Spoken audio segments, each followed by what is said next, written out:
आज भगवान 108 दिना के हो गए हैं, जन्म नक्षत्र आ गया है, तो उत्सव की तैयारियां हुई घर में। और घर में बड़ी भीड़ हुई, बड़े लोग आए। पर जब बच्चा छोटा होता है तो माताएं सोचती हैं कि लाला सो जाए, तब उत्सव में जरा पूरा आनंद लिया जाए। पूरी कोशिश रहती है कि बच्चा सो जाए। तो माँ की हार्दिक इच्छा है कि हम सो जाएं।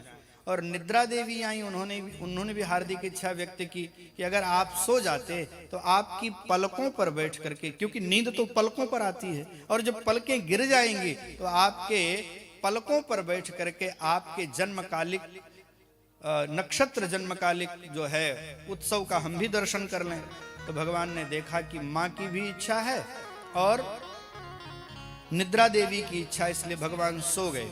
और जब भगवान सोए तो भगवान को झूले सहित उठा लिया गया और बाहर बैलगाड़ी खड़ी थी उसी के नीचे रख दिया गया और घर में उत्सव होने लगा। भगवान स्तनार्थी हुए, उनको भूख लगी। बच्चा जब भूखा होता है तो रोता है। बालानाम रोदनम बलम, बालकों के पास एक ही बल होता है, रोने। वे रोएं तभी उनको लोग गोद में लेते हैं, तभी दुलार प्यार, तभी दूध पानी। तो रोए, लेकिन अंदर ढोलक बज रही थी तो किसी ने सुना नहीं। नैवा श्रृणोद वै रोदितम, किसी ने उनका रोना सुना नहीं। जब रोने से काम नहीं चला तो चरणा उदक्षपत, पैर पटकने लगे। और उसी समय एक राक्षस आया, उसका नाम है उत्कच, उसी का दूसरा नाम है शकटासुर। उसका नाम तो किसी को पता नहीं था, पर वो शकट माने बैलगाड़ी, बैलगाड़ी के नीचे दब के मरा था, इसलिए शकटासुर नाम पड़े। ये हिरण्याक्ष का बेटा है उत्कच। सोचा कृष्ण को मारने वाला तेजस्वी बालक पालने में पड़ा है और पालना के ऊपर बैलगाड़ी है, क्यों न इसी के नीचे दबा करके इसको मार दें। पर भगवान ने ऐसे पैर उछाला और जब पैर उछाला तो बैलगाड़ी पलट गई, उसी के नीचे दब करके मर गया। बैलगाड़ी पलटी तो बड़ी जोर की आवाज आई, लोग दौड़ते दौड़ते आए। ये बैलगाड़ी कैसे पलटी? बच्चे खेल रहे थे तो छोटे छोटे बच्चों ने कहा रुदितानेन पादेन क्षिप्तमेतन्न संशय। रोते रोते लाला ने पैर उछाला, बैलगाड़ी पलट गई। और बच्चे बार बार कह रहे, पिताजी तुम्हारी सौगंध, मैया तुम्हारी सौगंध, हम झूठ नहीं बोल रहे हैं। पर प्रत्यक्षदर्शी सौगंध खा रहे हैं, बड़े बूढ़ों को विश्वास नहीं हो रहा। यही कृष्ण की लीला है, उसको समझना बड़ा कठिन कार्य है। बोले तुम्हारी सबकी मति मारी गई है, तुमको भ्रम हो रहा है। नन्हा सा बालक भला बैलगाड़ी कैसे पलट सकता है? बैलगाड़ी पलट गई। बैलगाड़ी को संस्कृत में शकट कहते हैं। शकट के नीचे दब करके मरा था तो शकटासुर पड़ गया। श्रोताओं, बाद में बैलगाड़ी जुड़वाई गई, दही अक्षत से पूजा हुई, ब्राह्मणों ने आशीर्वाद दिया।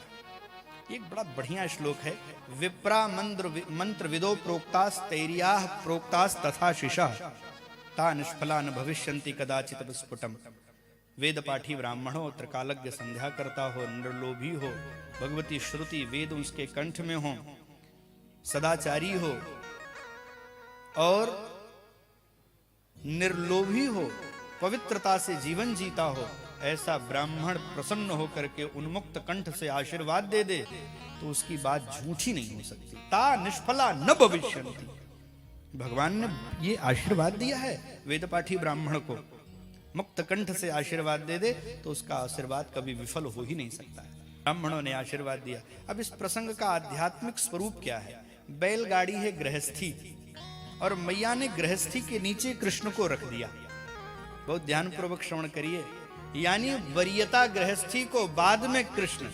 भगवान ने कहा पहले कृष्ण होने चाहिए थे, बाद में गृहस्थी रूपी बैलगाड़ी होनी चाहिए थी, पर बैलगाड़ी को प्रमुखता दी, मानो भगवान ने बैलगाड़ी पलट दी। पहले भगवान, बाद में गृहस्थी। पर हम लोग क्या करते हैं? पहले गृहस्थी, बाद में भगवान। कोटिम त्यक्त्वा हरिम भजे। बहुत सावधानी पूर्वक श्रवण करें। हमारे हिस्से का काम जहां हम छोड़ेंगे वहां से लोग टेक ओवर करने के लिए तैयार हैं। हम जिस दिन व्यासपीठ को प्रणाम करेंगे उस दिन दूसरा बैठने, अब यहाँ से 100 लोग बैठने के लिए तैयार हैं। कोई गद्दी खाली थोड़ी ना, वो तो किसी पुण्य के कारण यहाँ बैठना पड़ता है। हम जहां काम छोड़ेंगे वहां से लोग स्वीकार कर। बाप दादा ने जहां से छोड़ा वहीं से तो हमने जिम्मेदारी उठा ली। पर एक बात सदा याद रखिएगा, आपके हिस्से का काम और लोग कर लेंगे, पर आपके हिस्से का भजन केवल आपको करना पड़ेगा। वो आपके अलावा आपके निमित्त कोई करने वाला है नहीं। इसलिए भजन को वरीयता दीजिए। काम तो कभी पूरे नहीं हो सकते काम पूरे। हमारे पूर्व पुरुष काम करते करते चले गए, काम ज्यों का त्यों पड़ा है। काम तो कभी पूरे हो ही नहीं सकते हैं। इसलिए भैया भगवान यहां अपने लीला से बताते हैं कि पिताजी की गृहस्थी पलट दी हमने, प्रमुखता भगवान की। पहले भगवान, बाद में गृहस्थी, सब चलता रहता है। शतम विहाय भोक्तव्यम, 100 काम छोड़ करके पहले भोजन करो। और सहस्त्रम स्नानमाचरित, 1000 काम छोड़ करके पहले स्नान करो। लक्षम विहाय दातव्यम, 1,00,000 काम पड़े हो और कुछ देने का मन बन गया तो दे लो। और कहा कोटिम त्यक्त्वा हरिम भजेत, करोड़ों काम पड़े हो छोड़ो, भगवान का भजन करो, क्योंकि वो आप ही को करना है। यह तृणावर्त के शकटासुर के व्याज से भगवान ने बताया।